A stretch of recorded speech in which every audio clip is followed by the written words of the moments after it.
Bismillah ar-Rahman ar-Rahim. This is a discussion on some of the lessons in verses 54 to 57.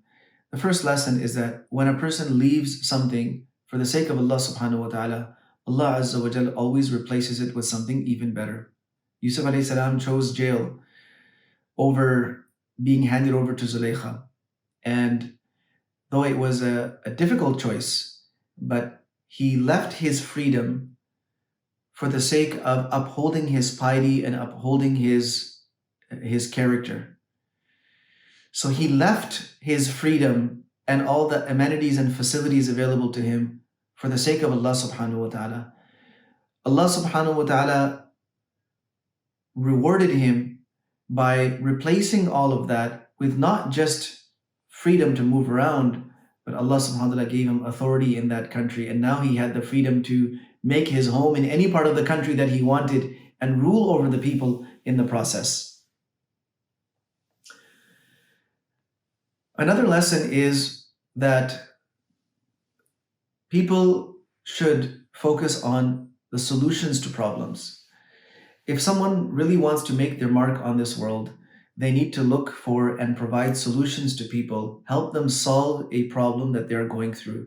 A solution is always cherished, a solution is always valued, and a person who brings forth a solution is always valued. Yusuf alayhi salam had a plan to rescue Egypt from a serious crisis. Because of the severity of what he was saving them from, his status was also just as high. So the greater the problem and the more people that are affected by it, the greater the importance of the person who solves that problem. Similarly, people who have managed to create a product or a service that solves a problem, that removes a difficulty, are the ones that are the most cherished and valued and used in this world. Yusuf alayhi salam mentioned two qualities that he had which enabled him to do the kind of work that the king was looking for. One was his ability to preserve, his tendency to preserve resources, or his ability and knowledge to preserve resources, which means using them in a careful way, in a sustainable way, so that the needs of the people today can be fulfilled without compromising the needs of people tomorrow. So he summarized this by saying the word hafiz, inni hafiz.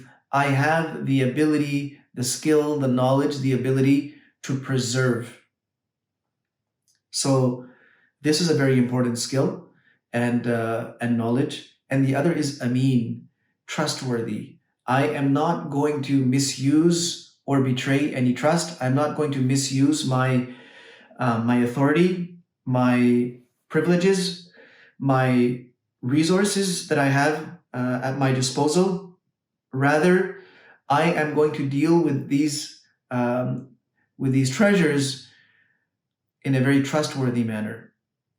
So these are the types of servants or workers that are required when it comes to saving a nation. These are the kinds of people that liberate a nation from its problems. These are the kinds of people that move a nation forward. These are the kinds of people that set the future for that nation.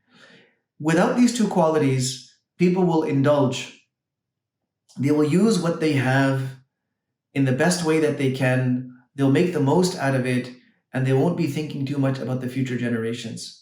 Or they will be carrying out their responsibilities and duties in such a way that does not really meet the description or definition of being completely trustworthy and honest and ethical.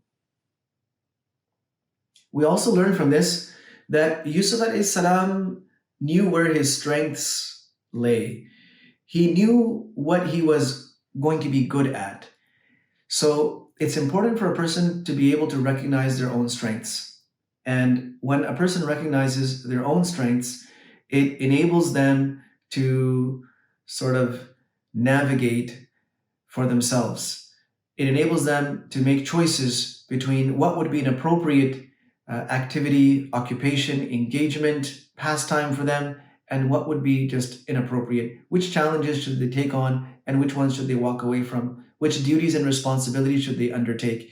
What type of life should they be preparing for? What direction do they need to go in? And these things also help a person decide their occupation and their future lifestyle and any other work that a person may wish to endeavor upon. So, recognizing strengths, it takes a certain amount of introspection, just like recognizing one's own weakness requires. So, if a person is perfectly honest with themselves, they will be able to look inside and, with some degree of clarity, be able to find out what their weaknesses are, what their strengths are.